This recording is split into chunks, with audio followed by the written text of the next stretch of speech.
Hello மக்கள், இன்றைக்கி Friday அப்படிங்கிறதுனால ஒஸ்ட் பர்ஃபார்மர்ஸ் யார், பெஸ்ட் பர்ஃபார்மர்ஸ் யார் அப்படிங்கிறத மட்டும் தான் தேர்ந்தெடுக்க போகிறாங்க. ஸோ இதை வச்சு தான் வந்து பார்த்திங்கன்னா அடுத்த வார தலைவர் போட்டியில் யார் பங்கு பெற போகலாம் அப்படின்றத சொல்லுவாங்க. ஓகேங்களா? ஸோ அது தொடர்ந்து எனக்கு என்ன டிசப்பாயின்மெண்ட் அப்படின்னா, இன்றைக்கி கோர்ட் டாஸ்க்கு வந்து எக்ஸ்டெண்ட் பண்ணுவாங்க. ஸோ அதில் ஒரு 2-3 கேஸ் வந்து கொண்டு வருவாங்க. ஸோ அப்படிங்கிற மாதிரி எதிர்பார்த்தா, இதில் என்னடானா நேற்று வரைக்குமே வந்து பார்த்திங்கன்னா முடிச்சு விட்டாங்க. 5 கேஸ் தான் மக்களே நடந்திருக்கு. 5 கேஸ் மட்டும் தான் வந்து நடந்திருக்கு. அதில் நீங்கள் யோசிச்சு பாருங்கள், எத்தனை பேர் அதில் இன்வால்வ் ஆகியிருக்காங்க அப்படின்னு மட்டும்.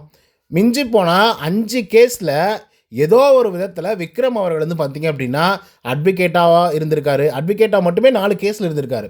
ஒரு கேஸில் கேஸ் கொடுத்தவராக இருந்திருக்காரு. புரியுதுங்களா? ஸோ அதுக்கடுத்து அமித் அவர்கள் அவர் 3 கேஸ்லேயே நம்ம இருந்தாருன்னு நினைக்கிறேன். ஸோ இந்த மாதிரி அவங்களுக்கு அவங்களே தான் மாறி மாறி மாறி மாறி வந்து பர்ஃபார்மன்ஸ் பண்ணாங்களே தவிர, மற்ற யாருக்கிட்டையுமே வந்து பார்த்திங்க அப்படின்னா அந்த பர்ஃபார்மன்ஸை பெருசாக எதிர்பார்க்க முடியல. இப்போ எஃப்ஜேவுக்கும் ஆதிரைக்கும் அந்த கேஸை வந்து போட்டாங்க. அந்த கேஸை சும்மா தவிடுபுடி மாதிரி வந்து முடிச்சு விட்டாங்க. 1. 2வது பார்வதிக்கும் எஃப்ஜேவுக்கும். ஓகேங்களா? அதுக்கடுத்து தான் வந்து பார்த்திங்க அப்படின்னா விக்ரமுக்கும் சுபிக்ஷாவுக்கும் அப்படின்னு சொல்லி ஒரு விஷயம் வந்து போயிட்டு இருந்தது. அதுக்கடுத்து அரோராவுக்கும் பார்வதிக்கும் அப்படின்னு சொல்லி ஒன்று போயிட்டு இருந்தது. ஸோ இந்த மாதிரி பண்ணவங்களே தான் வந்து பார்த்திங்க அப்படின்னா உள்ளுக்குள்ளே வந்து போயிட்டுருக்க தவிர, புதுசாக ஒரு ஆளுக்கு ஒரு வாய்ப்பு கொடுக்கலாம், அவங்க என்ன பண்ண போகிறாங்க அப்படின்னு சொல்லி பார்க்கலாம் அப்படின்னு சொல்லி பிக் பாஸ் அவர்களே அந்த வாய்ப்பை கொடுக்க மறுத்துட்டாரோ அப்படிங்கிற மாதிரி வந்து தோணுது. இது எதுக்காக சொல்கிறோம் அப்படின்னா, மொத்த பேரும் சேர்ந்து ரம்யா ஜோ தான் வந்து பார்த்திங்க அப்படின்னா ஒஸ்ட் பர்ஃபார்மர், அவங்க எதுவுமே வந்து பர்ஃபார்மன்ஸ் வந்து பண்ணவே கிடையாது, இந்த டாஸ்க்கே அவங்க வந்து பெருசாக புரிஞ்சிக்கவே கிடையாது, ஏனோ தானோன்னு வந்து இருந்தாங்க அப்படிங்கிற மாதிரி, அண்ட் நாட் இன்ட்ரெஸ்டட் அப்படின்ற மாதிரி சில பேர் வந்து சொல்லி அவங்கள வந்து நாமினேட் பண்ணியிருக்காங்க. சரிப்பா, அவங்களுடைய கேஸ் நீங்கள் எடுத்தீங்க அப்படின்னா தானே அவங்க என்ன பர்ஃபார்மன்ஸ் பண்ணுறாங்க அப்படின்றதே தெரியும். இந்த வாரத்தில் வேறு ஏதாவது டாஸ்க் நடந்துச்சா? இல்லை. ஆனால் நேற்றுக்கு எபிசோடில் வந்து நீங்கள் பார்த்துருப்பீங்க, ஒரு டாஸ்க் வந்து நடந்தது, அந்த ஏசியன் பெயிண்டோட டாஸ்க்கு. அந்த டாஸ்கில் வேகமாக ஓடி போய் வந்தது யார்? ரம்யா ஜோ தானே. இந்த மாதிரி டாஸ்க் வந்து கோர்ட்டு டாஸ்க்குன்னு ஆயிடுச்சு. 5 கேஸ் தான் கொடுத்துருக்கீங்க. அந்த 5 கேஸில் வீட்டுக்குள்ளே இருக்கக்கூடிய 14 பேர் 15 பேரும் இன்வால்மெண்ட் எப்படி காட்ட முடியும்? மிஞ்சி போனால் கேஸ் போடுறவங்களுக்கு ஸ்கோப் இருக்கும், கேஸு வாங்கினவங்களுக்கு வந்து பார்த்திங்க அப்படின்னா ஸ்கோப் இருக்கும், ஜட்ஜஸ்க்கு வந்து ஸ்கோப் இருக்கும், வாதாடக்கூடிய வக்கீல்களுக்கு வந்து பார்த்திங்க அப்படின்னா ஸ்கோப் இருக்கும். மற்றபடிக்கு வேறு என்ன இருக்குது?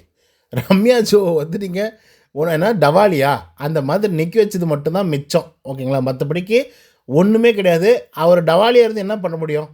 சத்தியம் மட்டும் தான் வாங்க முடியும். அமைதியாக இருங்க அப்படின்னு மட்டும் தான் சொல்ல முடியும். அதுக்கப்புறம் ஜட்ஜஸ் வராங்க, அமைதியாக இருங்க, சத்தம் போடாதீங்க, அது மட்டும் தான் சொல்ல முடியுமே தவிர மற்ற எதுவுமே பண்ண முடியாது. ஸோ அதனால் இருக்கட்டும், பரவாயில்ல. அது வந்து எப்படி பார்த்தாலும் எண்ட் ஆஃப் தி வீக் வந்து ஒஸ்ட் பர்ஃபார்மர் யார், பெஸ்ட் பர்ஃபார்மர் யார் அப்படின்றத வந்து தேர்ந்தெடுப்பாங்க. ஸோ அந்த ஒரு காரணத்துக்காக தான் நம்மளுடைய பிக் பாஸ் அவர்களே யாராவது ஒரு ஆளை மட்டும் நீங்கள் தேர்ந்தெடுங்க அப்படின்னு வந்து சொல்லியிருக்காங்க. அந்த விதத்தில் ரம்யா ஜோ அவர்களை வந்து தேர்ந்தெடுத்திருக்காங்க.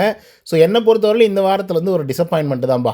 ஏன்னா எல்லாருக்கும் ஈக்குவலான ஒரு வாய்ப்பு கிடச்சி அதில் பர்ஃபார்மன்ஸ் பண்ணாமல் இருந்திருந்தாங்க அப்படின்னா கண்டிப்பாக அவங்கள ஒஸ்ட் பர்ஃபார்மராக தேர்ந்தெடுத்துருக்கலாம். ஆனால் ஈக்குவலான ஒரு வாய்ப்பே கிடைக்காத போது ரம்யா ஜோவுடைய கேஸும் வரல, இல்லை வந்து அவங்க மேலே குற்றமும் சாட்டலை. ஸோ அப்படி இருக்கும்போது அவங்க என்ன கருத்தியலை சொல்கிறாங்க, அவங்க என்ன என்டர்டெயின் பண்ண போகிறாங்க அப்படின்றது எப்படி வந்து வெளியே தெரியும் அப்படின்றது எனக்கு தெரியல. ஸோ மேபி அப்படியே நீங்கள் கொடுத்துருந்தா மட்டும் என்ன கிழிச்சிருப்பாங்க அப்படின்னு கூட நம்ம வந்து கேட்கலாம். பட் எண்ட் ஆஃப் தி டே நீங்கள் என்ன நினைக்கிறீங்க மக்களே? ரம்யா ஜோ அவர்கள் வந்து ஒஸ்ட் பர்ஃபார்மராக தேர்ந்தெடுத்து ஜெயிலுக்குள்ளே வந்து அனுப்பிச்சிருக்காங்க. ஆனால் இப்போல்லாம் ஜெயிலுக்குள்ளே அனுப்பிச்சா ஏதாவது ஒரு டாஸ்க் வந்து கொடுத்துட்றாப்புல, ஏதாவது ஒரு பனிஷ்மெண்ட்டை கொடுத்துட்றாரு. ஸோ அந்த மாதிரி என்ன பனிஷ்மெண்ட் இந்த வாரத்தில் வந்து கொடுக்கப்பட்டிருக்கு அப்படிங்கிறத நம்ம பொறுத்திருந்து தான் பார்க்குறோம்.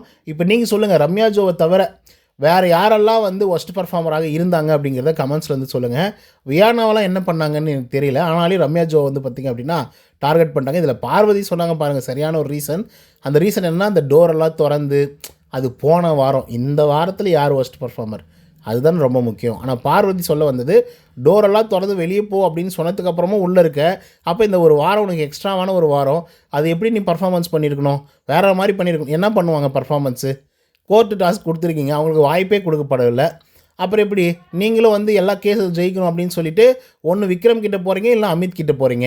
எப்படி ஒஸ்ட் பர்ஃபார்மர்ஸ் வந்து வராமல் இருப்பாங்க? ஓகே மக்களே, இதை பற்றின உங்களுக்கு கருத்துக்கள் என்ன அப்படிங்கிறத கமெண்ட்ஸ் வந்து பதிவு பண்ணுங்கள். இந்த வீடியோ உங்களுக்கு வந்து பிடிச்சிருந்தா லைக் அண்ட் சப்ஸ்கிரைப் பண்ண மறந்துடாதீங்க. இன்னொரு தவணை செய்யணும். Until then bye from Uday. நன்றி, வணக்கம்.